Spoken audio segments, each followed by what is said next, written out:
All right, PKN 166. Kyle was just telling us about his wisdom tooth coming out. So Yeah, it's actually pretty. It was yesterday, you say?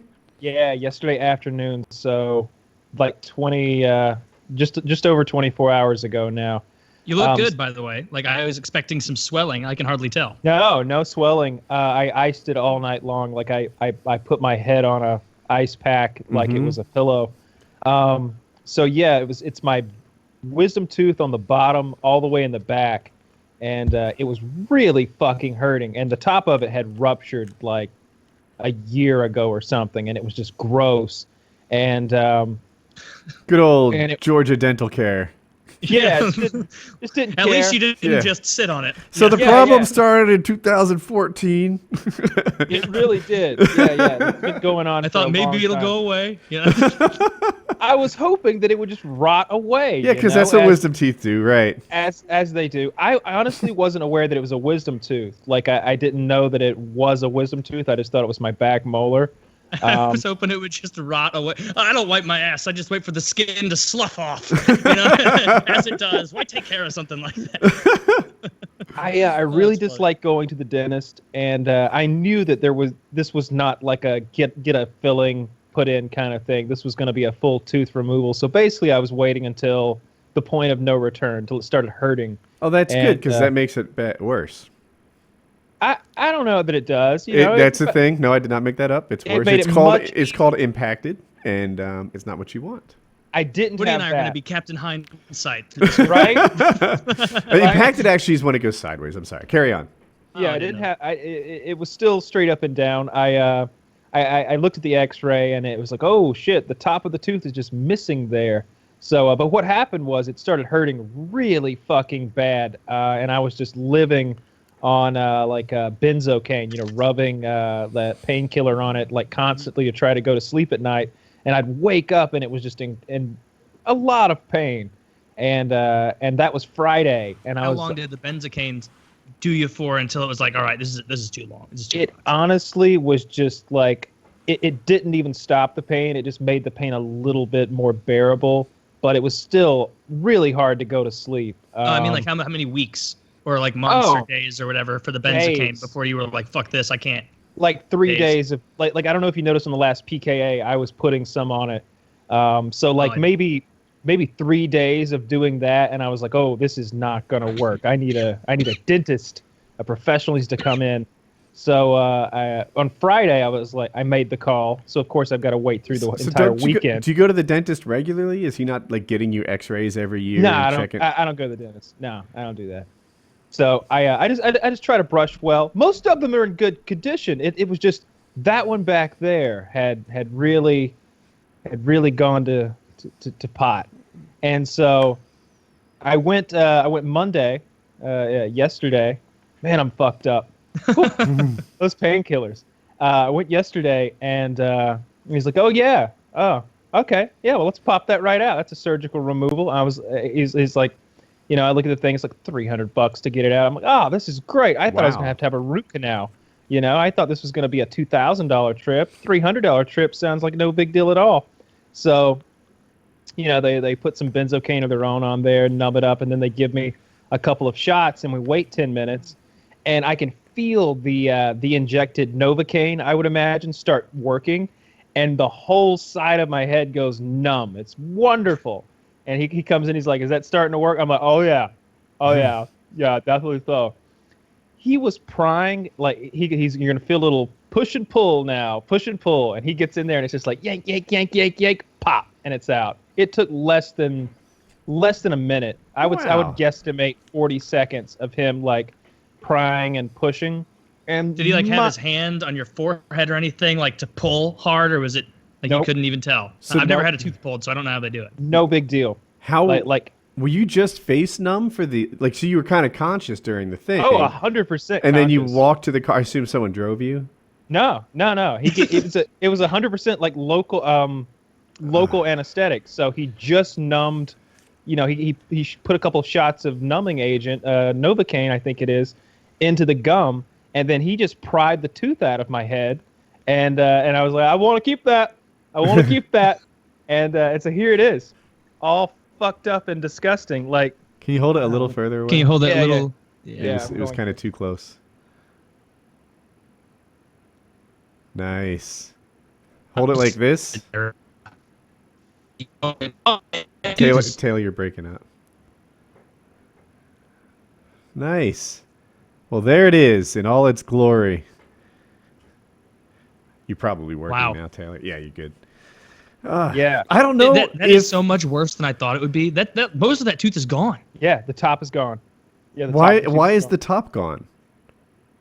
It's just like rotting top down, I would think. Yeah. right? But why are your teeth rotting out of your head? Well, it got a cavity. This is in it. the question. Oh, it got a cavity in it. Yeah, So wait, is that a wisdom tooth or just a molar? a wisdom tooth. You must have been very fortunate with like non-problem wisdom teeth or something. 'Cause, like if it Yeah. hadn't had a cavity, you might have just been wiser. I don't know. Oh yeah, I have the rest of my wisdom teeth. They're all good. They all fit.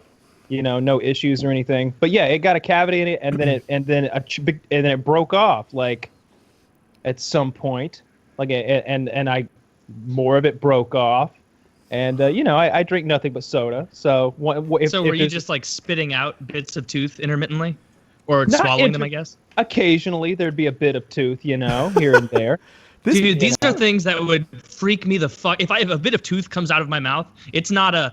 This is a problem for 2019. It's we go today. Like, Do they have nighttime dentists?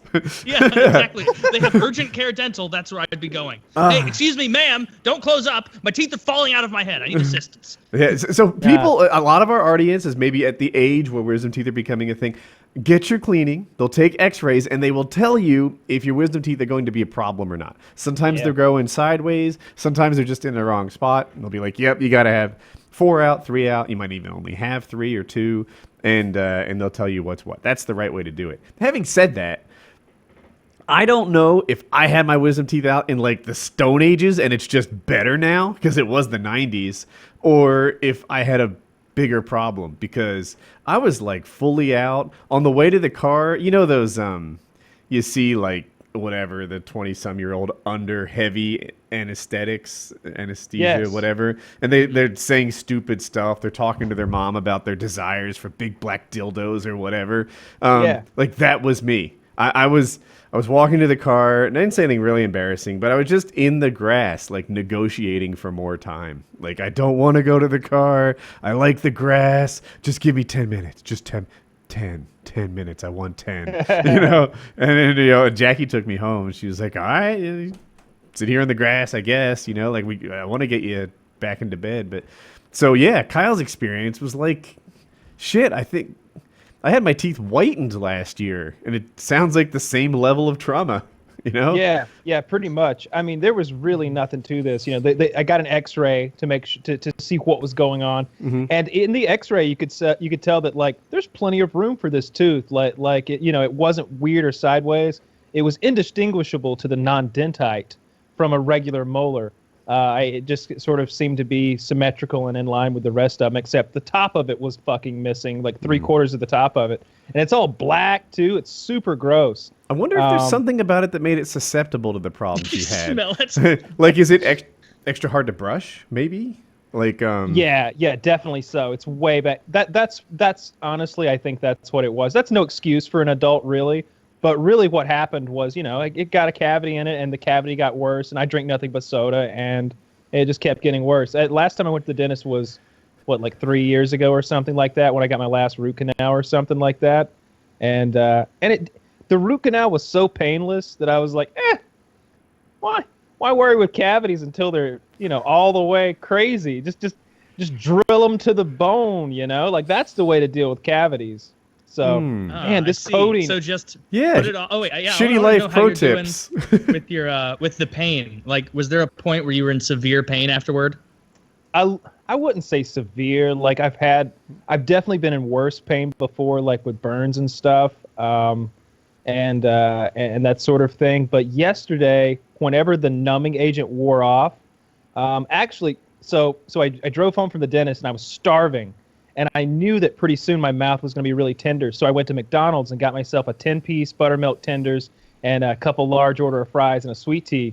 And I got home and I ate that. I killed it. I chewed with the left side of my mouth, so it wouldn't be an issue. But whenever the numbing agent wore off, They do. They tell you to eat within an hour of the procedure. I don't They think so. don't. There's going to be a lot of blood, and you're going to want to consume as much of that as possible as you sloppily eat your fries. Yeah, there was a lot of blood. I kept gauze back there for like the first 16 or 18 hours to like soak up the blood. There was a ton of blood. Like I had all these blood-soaked clumps of gauze in my room that looked like I'd been shot or something. But yeah, they prescribed whenever the numbing agent wore off. I started taking my pain medicine, which isn't anything crazy. It's Tylenol 3, which is Tylenol and codeine. It's really got me In a fucked good up. mood. Yeah. Wow, just real fucked up. And last night especially, because like I think I took 2 of them at like 1 in the morning because the pain started getting bad, and then I woke up at like 5 in the morning and I took 2 more, and then at like 6 in the morning I'm on Skype texting, writing to Chiz because he knows a bit about narcotics. I'm like, oh, I'm really itchy. And I'm really high. But my tooth does not hurt. Not even a little bit. No pain from the tooth. But that's the only thing about like opiates is they make you itchy, and I hate that. But it's just been weirdly enough, just my left hand gets itchy, like so itchy. I scratch it until it's sort of like inflamed almost. I'm like, I gotta ice my hand now. But all I ate yesterday was that McDonald's, and then like in the evening, it started hurting more, so I went to Wendy's and I literally got 3 Frosties, and I ate 3 large Frosties. They're just back to back. That's actually probably the smart move, right? That's way smarter than fries and a buttermilk biscuit sandwich an hour after they pull the tooth out of your head. With that signature sauce McDonald's has, oh, that's good stuff. Forget the Szechuan sauce. Signature sauce, that's the way to go. But yeah, 3 of those Frosties, I feel like that helped with some of the inflammation as well. And yeah, I'm feeling great. So how long now. are you on? Like, how long do they put you on medicine for pain? I've got I think 20 pills of the Tylenol 3 or something like that, and it says to take 1 at a time, but honestly, 1 just doesn't do anything. That's for pussies, right? Yeah, 1 just really doesn't do anything. I don't even notice it, so I take 2 at a time, and so I've got enough of that for like. It's the pain's almost gone at this point. When I woke up this morning, it was like, this is super manageable pain. But still, if gonna take all my medicine, I'm not gonna leave some in the bottle. I did. Is codeine the addictive one? Oh yeah. I don't think I like it. I think I've had what Kyle has, and it's not all pleasure for me. I think I don't like those things either. Just make me itchy. But if I had a pain in my tooth, then I would rather deal with itchiness than a wound in my mouth. The codeine is the only painkiller I've ever really had any significant amount of. Like back when I had that, I had strep throat and pneumonia and like a bunch of respiratory stuff going on that time, and then I had to go to the desert to film. I told the doctor, I was like, look, we got to get me in go mode. Like we can't pussyfoot around here. I was like, I want a shot. And I want strong stuff. I was like, I have to be working all week. There's no recuperation here. Like prop me up like I'm in the war here. Mm-hmm. And he did. He gave me a shot in the ass, and he gave me a bottle of that codeine cough syrup. And I could see how like one could become addicted to that as a drug. Like it's this bottle, and it was like an old timey World War II bottle, like a big fucking plastic bottle of cough syrup. And I think that's what Lil Wayne's always rapping about when he's talking about scissor. Like, it tastes like candy. It was so sweet and delicious and wonderful. And as it went down, you could feel it start numbing everything it touched. Like just from the contact, it did that. And then when it got in your system, it was sort of a euphoric high, kind of like what I'm feeling now from this codeine, which is pretty excellent. It's pretty good stuff. I think it sounds like. I just get a throbbing, low grade, sort of sick, unhappy thing with codeine. Like I don't think I like it. But I did have it after my wisdom teeth. I've told this story 15 times, and I did get kind of addicted to it. If I had a source like a celebrity does, I can see how they go down that road. Yeah. If you had a Candyman, Yeah. But I was just a regular person, and I ran out and I ran out. you know what you need? The Candyman can. Buying it in a paper bag on the street corner. I have to go pick up my daughter from dance recital. I can have a couple spoonfuls of this. Tide me through. Yeah, that. But also pay attention to the celebrities who get addicted to that, Kyle, or who sing about it or rap about it all the time. The rapists, like Lil Wayne. You can see even I haven't watched a lot of Lil Wayne interviews, but he doesn't seem to be very lucid. No. Like not at all. And he's always having his seizures. throat sounds like he really genuinely needs some codeine. Well, they sometimes. call him Wheezy, right? You know, like for a reason. He's always sounded that way.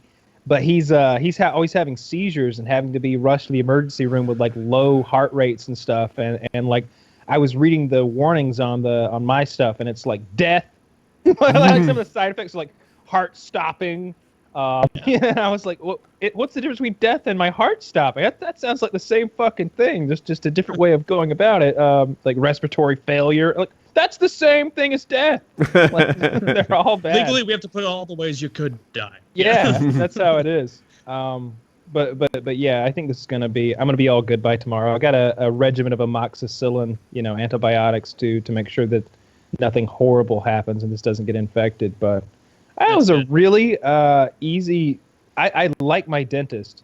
I don't see him very often, but when I do, I know he's gonna take care of business and not pussyfoot around, because that root canal. You always hear about people talking about root canals like, oh, they make it sound like it's I don't know, like getting a vasectomy or something, and it's gonna be this torturous experience. But I didn't feel shit. I've heard a vasectomy's not that bad.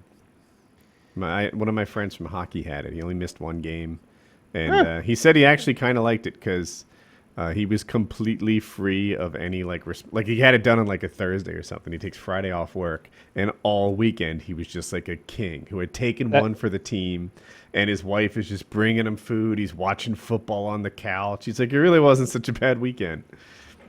So, man, well, seems like, wow, what's his normal life like? Right? Because I'm thinking, as I'm telling the story, I'm like, that's not too far from my day to day. He'd like me, I was just thinking, like, he was like he got his balls neuter snipped. himself. Yeah, he got his balls snipped, and he was like, it was really nice. I got to, on my weekend, my days off after working all week, I was allowed to sit and enjoy a game, and my wife brought me a snack, and I was like, what the fuck is his normal life like? Like it kind of, isn't that what everybody's? It's a little telling, like? isn't it? Yeah. Yeah. It's like your wife doesn't usually do those things. You had to go get basically castrated in order for her to bring you a sandwich and let you watch the Ravens game or whatever the hell. Like, Jesus Christ, what a sad. And you think that you think that appreciation's gonna last? You think next weekend when you go, hey, I permanently altered my body for the sake of this family, can I get a sandwich? You think she's gonna go back to it? No.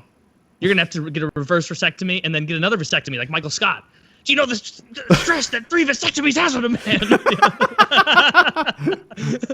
That show is really good. I need to watch it again. That's one of the good ones. Yeah, that does suck. Yeah, it's a good thing you didn't say that, Woody. Being like, yeah, that's my Tuesday, and that was today. Yeah. And tomorrow, I think Jackie's gonna bring me some snacks. Maybe go pick up a movie from a Red Box if I want it. Speaking of snacks. Ritz Bits. I'm a big fan of the Ritz Bits. They're little miniature cheese sandwiches. Kyle, I'm a big fan of everything you get to eat. It's fucking ridiculous. And because of this minor surgery, I bet you lost like another couple pounds, maybe. And so that means you're going to get to go into super feast mode as soon as this ends. I haven't stopped. I've added breakfast in. Kitty, like British people, I think. I don't know. I'm so high, I can't make sense of anything. She cannot pass judgment on your oral health problem. No, she's had to get all her shit replaced. Yeah. So like, but like she eats like toast and jam for breakfast every morning. Like that's something she really likes. And I was always like, I can't even eat breakfast. And then the other day I was like, let me try some of that jam you've got. And she's got this Wilkins and Sons jam, this strawberry jam, and it's like heaven.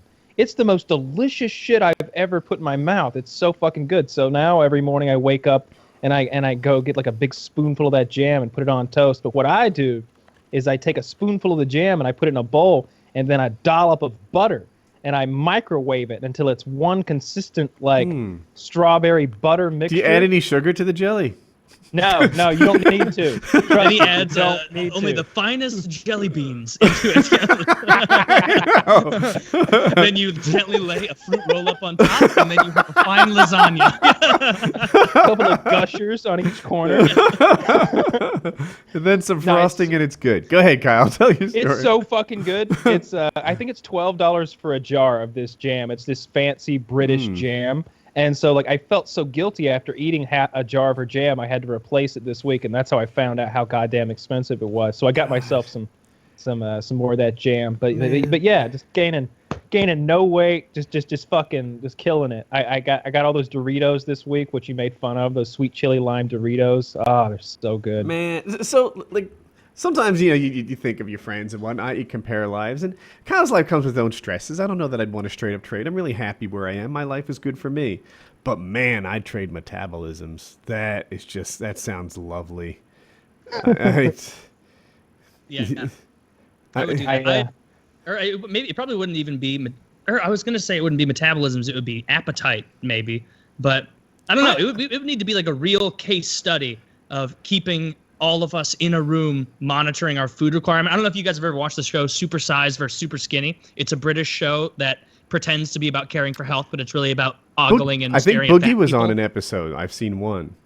Oh, yeah. Then I haven't seen his episode, but basically what it is they'll take a big fucking fat person and then a teeny little person who doesn't eat like anything, and then they have so they pair them up, like female, male, male, and they have a big cylindrical tube that they have, one next to each person at the very beginning. And the whole time, both individuals are in their underwear. So women are in their, panties and bra, men are in their boxers or whatever. And so you get to see the whole thing. And without fail, for the men, the skinny guys, it's like, that's not good too, but that's still better than that big fat giant 500-pound guy. Right. But for the women, like you look at the big fat ones, you're like, oh wow, man, that's really sad. And then you look at the skinny ones, and it's like, well, she may be a little thin, but I think that's fair play to her, like looking pretty good. Yeah. And then they'll show they'll dump a full week's food in there to show what they eat. So they'll be like, here's your breakfast for the week, and it'll be like 2 pieces of toast for the skinny person, and then like a sandwich every other day, and then like a little bit of milk or something. And then they do the fat person's, and this fucking cylindrical tube as big around as my noggin just starts getting, and here's your breakfast, 6 boxes of family size total. Then it's just fucking filling this thing up, 4 gallons of milk, and it's just fucking so much.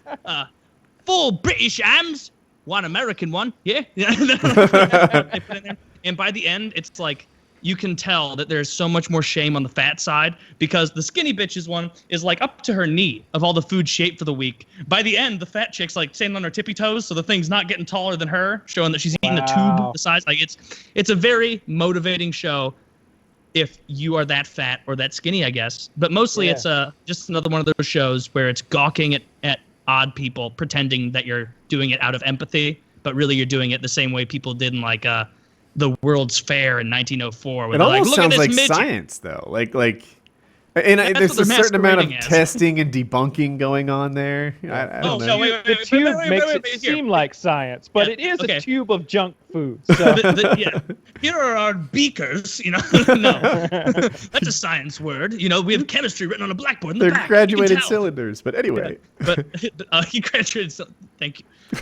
But the even less scientific than the graduated cylinder thing is they make the people eat the meal that the other person would. So they make them sit across from the table from each other, and they'll be like, all right, and Betsy, you're eating Aaron's meal today for breakfast. And it's just 1/2 of a piece of toast with no butter.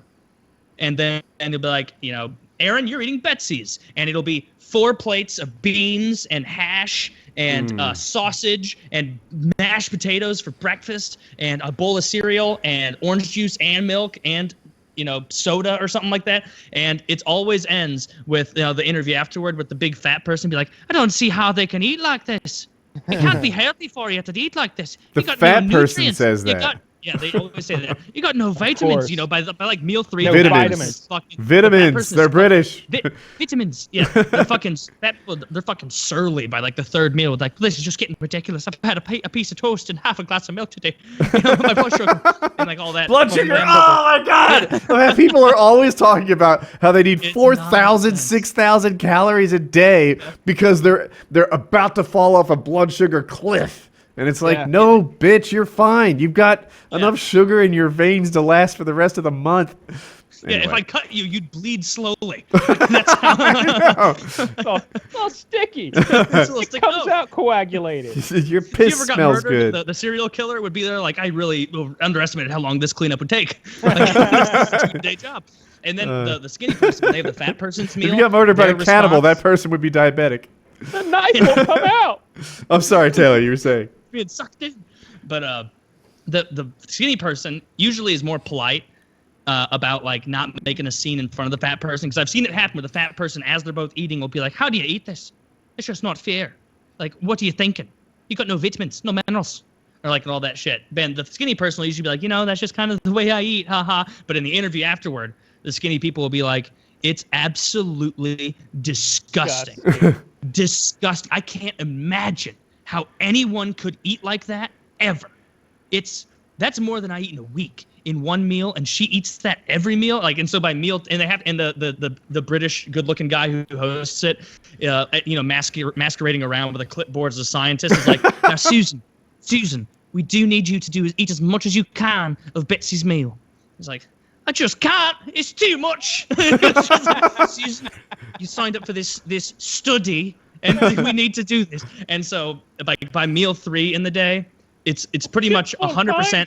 It's like 100% that by the third meal of the day, the skinny person doesn't touch a thing on there because they can't, and the fat person once again cleans that plate, and then they have to sit there and just look at the meal that they eat and not be able to eat it. So it's a very funny show. I recommend it. Super Size, Super Skinny on YouTube. They're all on YouTube. I'm gonna check that out now. That sounds pretty good. I think the thing that I do is like every meal is not like gross and huge. Like some days I won't eat until like the end of the day. Like a couple days ago, Sunday, I pressure washed the outside of my house, and I started at like 11 a.m. and I didn't stop until 6 p.m. Just 7 hours of just working.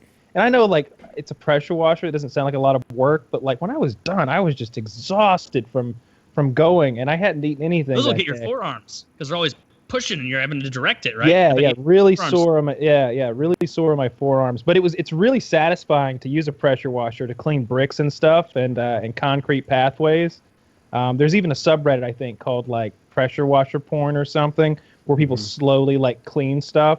And so I was enjoying myself big time. So like I just didn't stop all day. And my pressure washer has this siphon hose, so you can add something into the mix, right? So you can just put that siphon hose into normally something like CLR or soap. I use poison. In mine because there's lots of spiders on the dark side of my house. They had like made cobwebs all over the windows, and there were these stink bugs living up in the like the vinyl that's under the eaves or whatever. 3,200 psi of 6-month prevention poison, just blasting them. Everything's falling down dead around me. It was excellent, and it didn't bother me at all. Like no blisters or anything. I put my hat on. Prior to that, your tooth was fine, but you know. My tooth fell out today. But, but other than that, everything's cool. They all started coming out, but you know the whole. Oh. They just came right out. Stop pulling your teeth out, Charlie. My doctor told me to not walk quite as much. And that's bumming me out. We're talking about eating and sort of weight loss and stuff. And I was bumping up my activity level, but to press on the bone hurt, like it was painful. And I have some theories. I think that as all the muscles and tendons, that pain is going away. And the last pain standing is the bone. Maybe I'm just more aware of it. But he was like, that means too much impact. And I was like, oh, I've actually not done very much impact. I'm very careful about it. He's like, nah, you got to rephrase it. When we're talking about a leg, even just standing still on it is impact. Okay. So he wants me to spend less time on my feet. I had been going out to the stable. I had been shooting some videos, actually, like getting the shop up and running and such. And that's on hold for a bit. Surgery on Monday. How long do they think? Oh, nice. I Get the don't think pins it's very taken long. out. He didn't. Yes, and he didn't say, but the implication I got from it was like 10 days ish or something. But Oh, it's not bad. no, it's This not is like, all, like this is like think about when did this happen? 2 months ago? 8 weeks ago? August 15th, And- about 10 weeks ago. And like even now, like based on how you were describing it initially, like you were expecting it to be 3 months. 50 times worse than what it's been so far. Yeah, I don't want this all to be leg talk. Some people don't like it, but it is going really well. I'm way ahead of schedule in terms of like how quickly I'm healing, and like the trajectory for how well I heal. Like, you know, the end state is really, really good, and it's just gonna be okay. Like I've done a good job on That's this. good. Yeah, It'd be cool to get those pins, and like I said, make sure you keep those as a souvenir. And I'm hoping that I lose another tooth and I can make earrings out of these. It's good thinking. If you start losing teeth too quick, we'll know there's a codeine thing going on. You know? Does codeine do that? Yeah, I need a few more taken out. I identify as someone with no wisdom teeth. So I need, My screws are, I'm And told lots they're of codeine. big. Like, he's like, you got to get them. Everyone's telling me you have to keep them. And my physical therapist, of course, they deal with a lot of people, have stories of what people do. Like, one person, they had a wooden door, and they just hammered them into the wood. So they were, like, impressioned in there. And now they're just, like, a reminder. Like, oh, yeah, those screws were once holding my leg together. I don't know what I'll do with mine. Paramotor.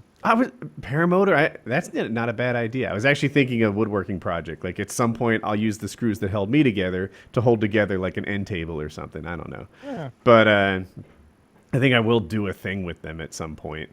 They'll be used special. I don't know what. I've been watching those guys, those YouTube videos of guys forging knives in various ways, and they're really smart. You can click the link in the bottom, and you can go purchase one of those knives. And I'm this close to I was gonna buy the knife, but like he was sold out. I was like, wow, he's really got a smart thing. It was cable forging. So he took a large segment of cable, like inch and a half in diameter, 2 inches in diameter cable, and he hammered that out onto a knife. And then when he etches the blade at the end, you can see that pattern of the cable. And he made a wonderful handle for it and everything. And I go to his website, and I'm like, yeah, I want one of those fucking cable knives. And they're $250, something like that. But they're all sold out. Like he's killing it. Are you familiar with Rainfall Projects? I probably am. I just don't know him by name. He's not big. He has like 30,000 subs. He has a farm, but he just does projects. You know, he's like, hey, this is my barn. I need to put, you know, the big sliding barn doors. I'm sure you've seen them. Oh, yeah. He needs to put, but everything he does is so first class. His videos are very good. He does a lot of voiceover work on them. And he seems to learn new skills. No, better yet, he seems to master new skills the first time. And everything he does is like the hard way. Like, you know, the handles that, you know, you would use to open and close the barn doors? Yes. He's like, you know, so I'm going to give a metal forging, blacksmithing a go. And sure enough, like he takes the thing, he turns into the square stock, and then he twists it, and they're both matching, and they're like everything about it is perfect. He's making a deck for his barn, right? Because what barn doesn't have a big deck for parties and stuff? And he wants to do a railing that's not so visually like obstructing, so he runs cables back and forth. Anyway, he buys a CNC machine to build the brackets. And I'm watching this guy do like 3D CAD design to create these brackets that like route the cable. And it's like, I feel like this would take a semester in college to learn. Why is it your first effort is so perfect? You're like, he's very cheating. Impressive to me.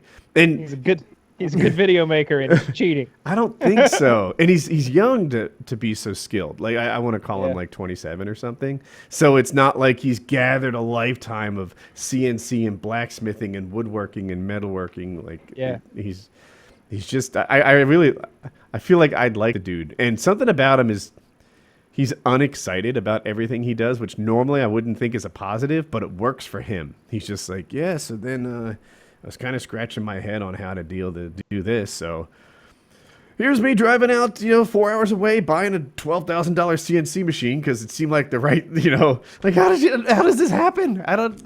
He blows me away. He's very impressive. Rainfall Projects. I think you might like him. And those CNC That does sound machines cool. have been getting more and more affordable the last few years. I knew a guy, he had $1 million CNC machine that he was making gun parts out of. What does CNC mean? Computer It's a computer something. controlled. It's a computer controlled like three-dimensional milling machine, basically, like the So one you he like had. program it, and then it'll like just turn a piece of metal into whatever shape you wanted it This to be. particular much. one had a plasma cutter that pointed down. You familiar with the plasma cutter? Yeah. Yeah. And then you would put a sheet of metal in there, and it would cut out the parts. Ah, But okay.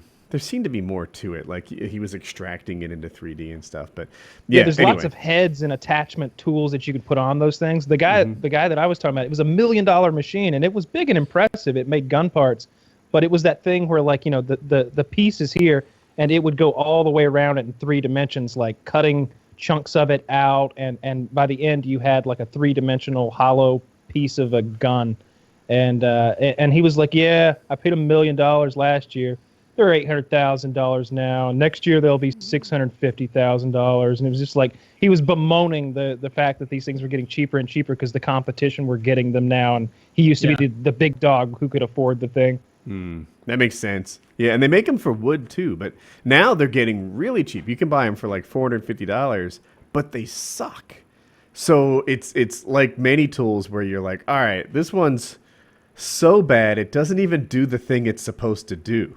Yeah. So I have Like to go. those wrenches they give you in IKEA sets, Yeah. where you're like, this doesn't even do it. Like, Yeah, like the one wrench you gave me doesn't fit the piece.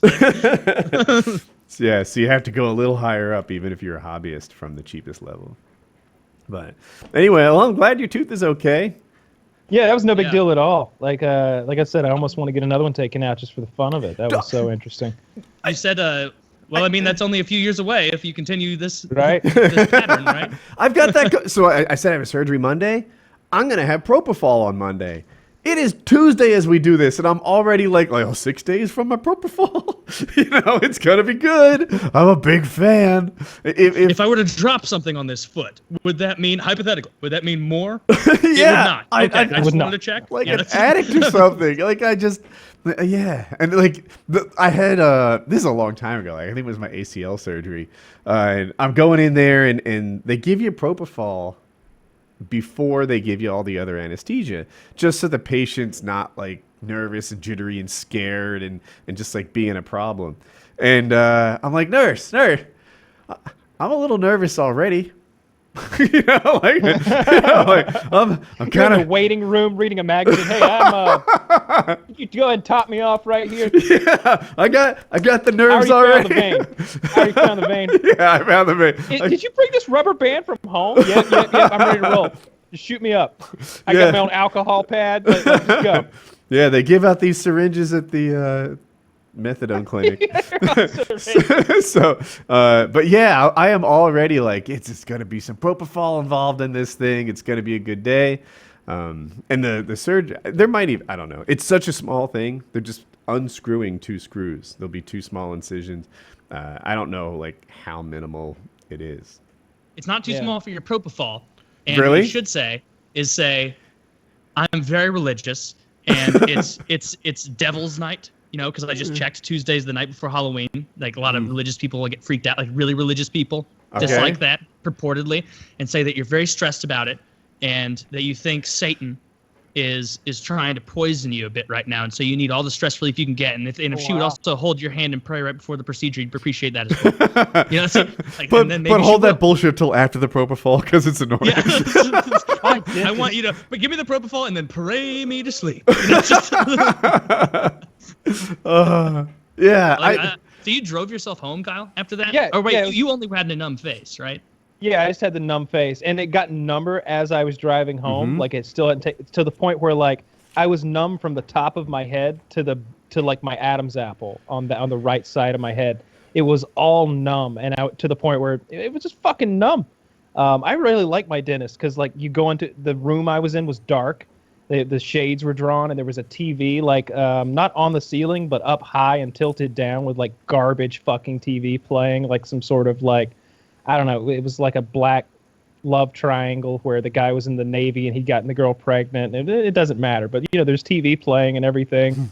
I dug it, and the dentist assistant was thick as fucking oatmeal. Like I don't know what I really needed. She was so thick that I really needed to see her without that smock on to tell if she was obese or just incredibly shapely, because it seemed like she was short, but she had massive tits, a huge ass, but I couldn't tell what the midsection was like. I couldn't tell if she was if she was fat or if she was just incredibly shapely like a goddamn cartoon character, but I was into it.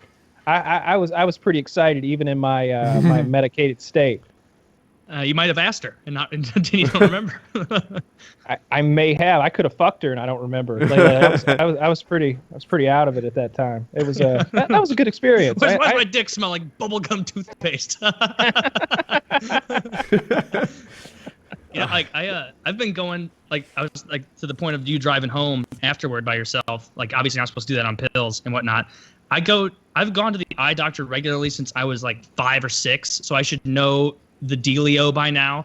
But and I've gone by myself every time since I've been old enough to drive, 16, and every time I'm always like surprised again when they dilate my eyes.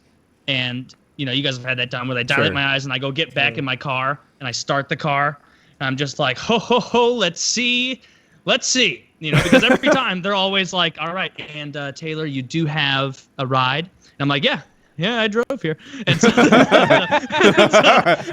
it's sitting in the parking lot. And the worst is when, because all it does is make your pupils enormous. And so, like, if it's a cloudy day, it's not too bad. But this last time, it was over the summer, and it was a bright summer day. And so, like, as soon as I walked out, like, I was walking through the Costco parking lot because I just went to the Costco eye doctor, just like looking like this. Just 100% like closed, because I was like, God, there's still so much light getting in. Like, where did I park? Like, owl. It was like an owl basically, and it's always just white knuckling it the whole way back. Like, all right, I can see that it's a giant green orb with fuzzy areas in the sky. That means I'm good to go. Oh, yellow. All right, red. Stop. Like, you kind of get it like that. But if someone told me like, hey, there's a murderer in that car, what's his license plate? It's like, I can't even tell you like what model it is, bud. Like, it's not just seeing shapes. I envy Kyle's relationship with doctors. Like, every time I hear like, hey man, I need you to like hook me up with the World War II bottle and a shot in my ass because I gotta go. My doctors don't do that. He goes to the dentist and he gets some low key like fix. Okay, I had a physical, right? And this is February, so it's 2 months before the weight loss started. And she's like, well, your levels are much better, like cholesterol, triglycerides, all that stuff has really improved since your previous physical. But, and I was like, I'm trying to lose weight. Like, wouldn't Adderall help me lose weight, increase metabolism, lower appetite? And she's like, yeah, it would. I'm like, yeah, so let's get that cooking. No. She's like, Adderall is for something different. It's not a weight loss drug. And I'm like, well, sometimes I can't pay attention. And she's like, whatever. Like it was just shot down like I'm an ugly high school kid. I don't have Kyle's. When she's like, what makes you think that you have ADD? You should be like, God, my foot hurts. Yeah, right? Kyle, I love Kyle 15 seconds delayed on codeine. You need a new doctor, man. Sir, we were just talking about ADD. Were we? No, that doesn't sound right. That doesn't sound like me at all. Do you think I have ADD? Anyway, back to the foot. Maybe I do. I don't know. Jackie really likes our family doctor. Well, she can keep going. Yeah, right? I don't know. I just haven't found a new doctor. Maybe I should. Yeah, I don't put a lot of. I was going to go to a different doctor the other day. I needed to go and get some stuff, and I got some new stuff. And when I asked him for it, he just gave it to me. But I was going to go to a different doctor because mine is pretty far away. I have to drive across my county and into another county, and it's not even a straight road. I have to go down the interstate and then on a highway, and it's a 30-minute drive to my doctor. And I was like, well, I bet I can find a doctor 20 minutes away or something. And I called and I was like, yeah. Well, I mean, 10 minutes each way, and it'd be a better area. I could get there's better food on the way back from that place, which is my main concern in life all the time. And I call them and they're like, yeah, we've got a 3-month waiting period on new patients. And I was like, why didn't you just tell me that first? Why did you even ask me what I was calling for? Like why didn't you immediately say, we're not really actually open to patients? Like, what the fuck? So I'll just continue driving to my doctor, who's fucking awesome, and you know, is a cool, compassionate dude who'll give you whatever you need. On the other hand, my orthopedic surgeon. Thanks for calling Pizza Hut. What do you want? Oh, I'll have a large pepperoni and 2-liter Diet Pepsi. All right. Do you want that in early February? We could do. We could do early February or maybe in mid-March. Which one works better? My orthopedic surgeon is the man. No. Like that guy, I love. He did. I came in with a bad knee. I hurt my knee paramotoring last winter or something, and he just like cortisone shots me right in the office, hooks me up. It got better. He predicted. Like, oh yeah, it's going to get better for like 4 days, and it's going to get a little worse, and it'll get completely better. And it did. And you know, he fixed my ACL. That knee is perfect now. He's been guiding me through the rehab on this ankle, and that thing is doing great. Orthopedic surgeon is the man. I asked for PRP, right? And PRP is like some sort of related stem cell thing where they like take your blood out and then take just the parts you need for healing and then put it back in your ankle. And I asked about it, and the physician's assistant was there too. And he's like, yeah, I love PRP. I did my master's thesis on that. We could hook you up with that during the surgery. And I'm like, that's fucking awesome. You know, because Lozon told me to do it. And he lives in a world of people who get injured and heal. Did you write any papers on propofol? Yeah. So anyway, my orthopedic surgeon, and like Kyle's doctor, which is what brought it to my attention, there's a big waiting list. So I feel like I'm in a not that exclusive club where I can call and get on the list. You know? Yeah. Like, are you an existing customer? Yeah. I'm a repeat customer to my orthopedic surgeon. You know? Yeah, so they hook me up. You know what I don't like? 3 stamps away from a free knee. Yeah, exactly. Here's the only thing I don't like about doctors, and it's really funny because there was an episode of Curb Your Enthusiasm where this exact same thing happened. I don't like when you call the receptionist and she asks you what you're coming in for. What if you're coming in for something very embarrassing? Or, you know, you've got doctor-patient confidentiality, but I don't think I've got doctor-receptionist confidentiality. On Curb Your Enthusiasm, he's like, I have an itchy asshole. I have an itchy asshole. That's what I'm coming in for. and he even went like he didn't want to tell him. So he's like, I have a gerbil up my ass. That's what it is. I have a gerbil up my ass. So the receptionist is going and telling people that he's got a gerbil up his ass because there's no confidentiality there.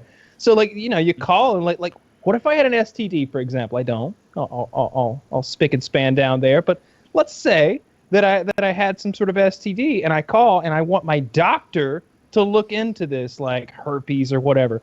And what do I say when she asks? I even when it's like a cough or strep throat, I want to be like, none of your fucking business. How about I talk to the doctor about this, like every single time? And then the doctor's fucking busy. Yeah, he's got shit to do. I'll tell him when I get there, like as if he's gonna get prepared. It's not.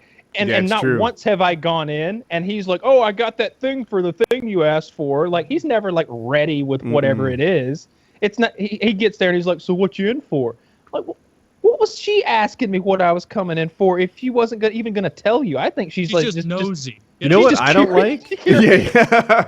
When they ask me my medical history. So at this point, like, my medical history, like, they like list all your prior operations. It's like, No, I don't like writing that much, and that's a fucking book at this stage. Actually, one of my operations was on this hand, so I really don't want to write all that up.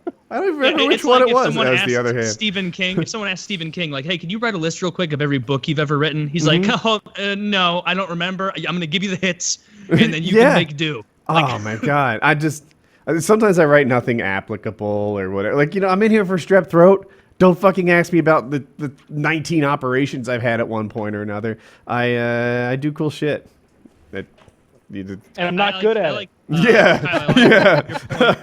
Like, I do. I never thought about it before, but I do think you're right that those receptionists are just being nosy because, like every responsible adult, you get semi-regularly tested for whatever you know, STDs and such. And so I remember like calling the clinic in college at the hospital. And being like, yeah, I want to set up an appointment, come in. They're like, oh, what for? It's like, well, I don't see how that's anyone's business but mine, you know?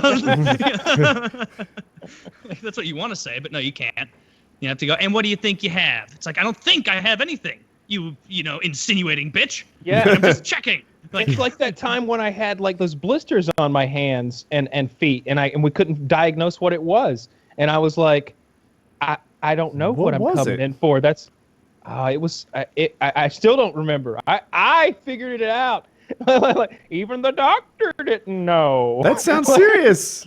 Yeah, it was serious. It was like all the skin fell off my hands and the soles of my feet, and I had to I had my hands in like gloves with olive oil in them, and the cure ended up being like a month and a half of prednisone, which is a steroid, and this $250 hand cream they had to rub on 3 times a day. It was like $250 a tube. It was absurd. I don't remember exactly what it was. I get cold sores. Cold sores, which is like herpes type, whatever the low grade herpes is. I get those. It was that had like combined with something else, and it was presenting on my hands and feet in some awful way, where like the skin was just peeling off, and it was horrible. And so I just remember calling in and then being like, "What are you coming in for?" And just being like, "I'm not really sure." Like, I don't know what this is, and they're help me. Yeah, it was so embarrassing. It was super embarrassing because I pay for things and I try to like hand them the card. Like, I didn't want anybody to see it because it looked like a leper, like a fucking leper. I've got pictures somewhere on a hard drive that like I figured I'd show people eventually, but at the time it looked like there was something very wrong with me, and I might never recover, because like a month went by, 2 months went by, like my doctor was stumped. Like my regular doctor who hooks me up with stuff, and I normally use, like, now who needs a new doctor, hotshot? Yeah, he had to. At least mine went to medical school. He went to medical school. He sent me you to, got what's called commonly old hands. Now the rest of the body aging pretty good. So they're looking to be 62, 63 already.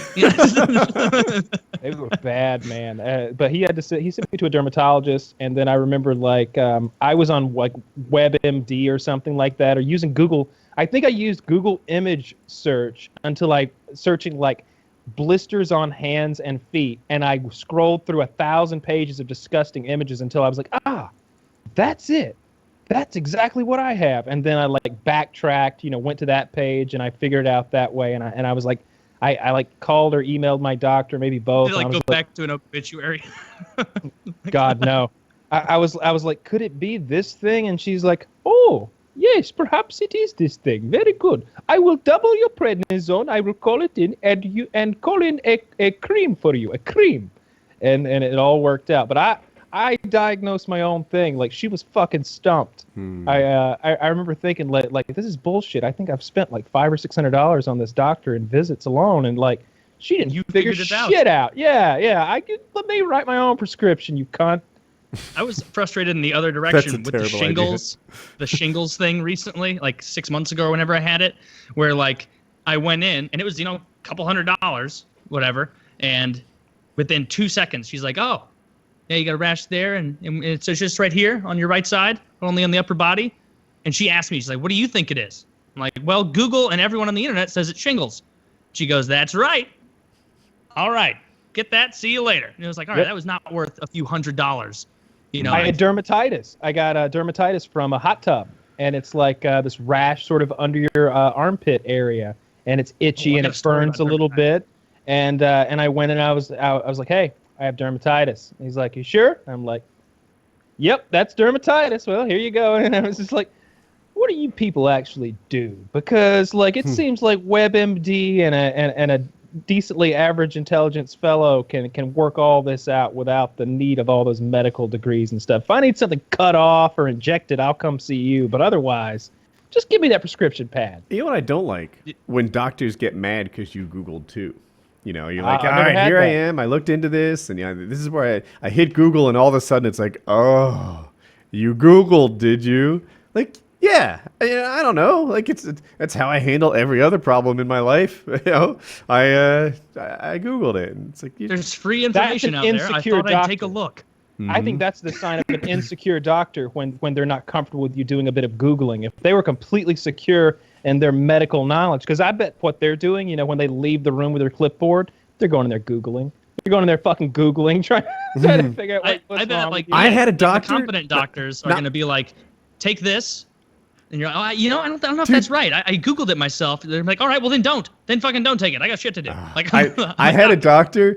I know she Googled it because she would come back with printouts on like what I had, and it's like, all right, like it wasn't bad. She's like, all right, you have, you know, whatever, I don't know what it would be, strep throat or something, and she'd have like printouts and stuff. Probably not strep throat, but and it was like, yeah, I'm 90% sure she went back there and Googled my symptoms. Yeah. Yeah, I like when the doctor has like opinions about things, like, hey, I want something for anxiety. What about this? And he says, oh, well, that can do this, this, and this. I usually prescribe people this thing over here because A, B, C, D, E. They take me to lunch. What? The pharma hotties are better. Well, because the pharma sends a rep, and he provides us with. Well, I can't really do that as much anymore, but yeah, because they bring us Qdoba twice a month. Oh, that'd be cool. So that dictates your antidepressant choice or your pain relief choice. That's possible, I the suppose. dermatitis thing you were saying, Kyle. I forgot about this. I guess we were all like 17 or so, and it was on my hockey team, and we'd finished up a game, and it was like a Friday night, so nobody had school or anything. And so I was like, oh, let's go back to my house, because we had a pool and a hot tub, and it was a fun place to hang out. So the whole team came over, and you know, the hot tub was pretty big. You could have like 8 people in there or something. And so 8 people got in and got out, of course. Night goes on. They're not still there. Not still there. The next practice, like Monday or Tuesday, like 7 people call out, being like, I've got this horrible rash all over me. That's why I wasn't at school. Like, I can't come in. I can't do practice. It's painful. Because, like, Kyle, you know, dermatitis, if you get it bad, like, it's painful. It's uncomfortable. It's like, it's like itchy, boily, very, very uncomfortable. And everybody's like, what the hell? Like, how did this happen? How could everybody, like, 7 out of, you know, the 10 people there now have this disease where we're all missing practice and games? And one of our defensemen, fucking Matt, this asshole, was like, guys, like I have this stuff on my knees and my feet, and I didn't think it was that big a deal, but I did get in the hot tub with you. And it was like, dude, are you fucking shitting me, Matt? Like, you got in the hot tub with us with your fucking diseased legs, your leprosy, and now everybody else on the team has your shit. And so, like, we lost a game badly at one point because everyone had dermatitis because of this asshole. This one oh, it was so disgusting. And that was the end of your pro career. Gross.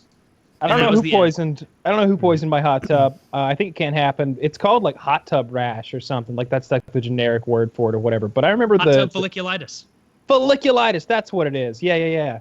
And I remember it wasn't a big deal to get it like treated. I don't remember what the treatment was. It may have been prednisone or something. But I remember it cleared right up. Like it was just one of those things where like the medicine. Just disgusting. Mine was just a red rash. It wasn't gross or anything, but I bet it would have gotten to some, you know, maybe it gets gross. Yeah. The 2 more days until the DLC for Warhammer drops. I've been watching the guys who have early access playing the Chaos Warriors. Yeah. Those guys, they were my favorite faction in the first one, because basically the first one has 2 really cool factions like that. One of them is called the Beastmen. And the Beastmen are also like warrior, like Minotaur kind of creatures, but they have like no armor. They're just all about speed, getting up in there, attacking fast, huge attacks. And then there's the Warriors of Chaos, which are also beasts, but they're slow and they're armored to the fucking gills. And so I like those ones more. They're kind of cooler, I think. There's the Vampire Lords with the black coat. Yeah, the Vampire Lords. Those are kind of hard to play sometimes because they have like no range. But yeah, that black coach unit is fucking ridiculously good if you micro it a lot. I'm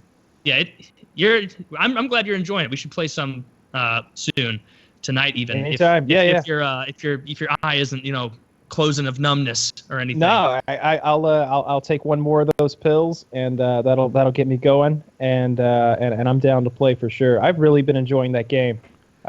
It's I like watching the videos of it a lot. The YouTubers who make the videos are very good, chipper guys who are like, I don't know, like I feel like maybe.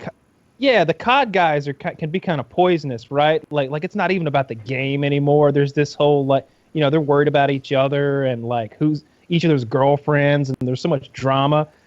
Over there, it's the opposite. Like I'm watching Heir of Carthage. I'm watching his videos, and he's showing you a video where he beats another YouTuber named Turin, and he's like, I think you all know that Turin's a much better player than I am. It's just this build is very good for the Lizard Men. And I was like, you'd never get that. If Wings of Redemption is shitting on Optic Hex, you've got, and this is why my way is better, and why they are all shit. Like, you get the complete opposite. Like, they seem like nice, cool guys, and they're really smart because it's not the kind of game that you just dumb your way through just clicking buttons. It's not a button mashing kind of game. There's a lot of math involved. There's a lot of, it's rock, paper, scissors, like many of those games are, but it's rock, very paper, complex. Scissors, swords, shields, hammers, and it's like, magic. oh yeah, this matches up well against this, especially when I cast this spell and I micro this in this way, and this causes terror, and that this is going to cause their armor to drop to this amount, and they're doing math on the fly, and it's really cool. I enjoy the game, and the cinematics are really nice. Like, it is.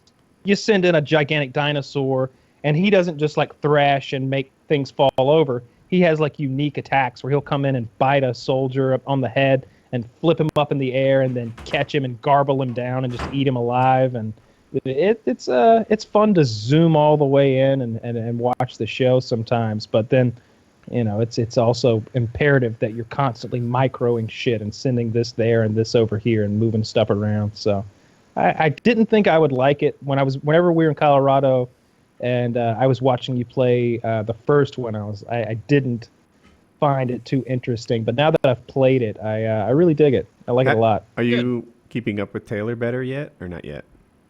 I think so. Yeah, Kyle had a good win just last time we played, where, well, I mean, I guess we can't really describe the battle to any because it wouldn't make sense. It was dawn. It was dawn. My men were exhausted. We'd been marching all night, the lizard men.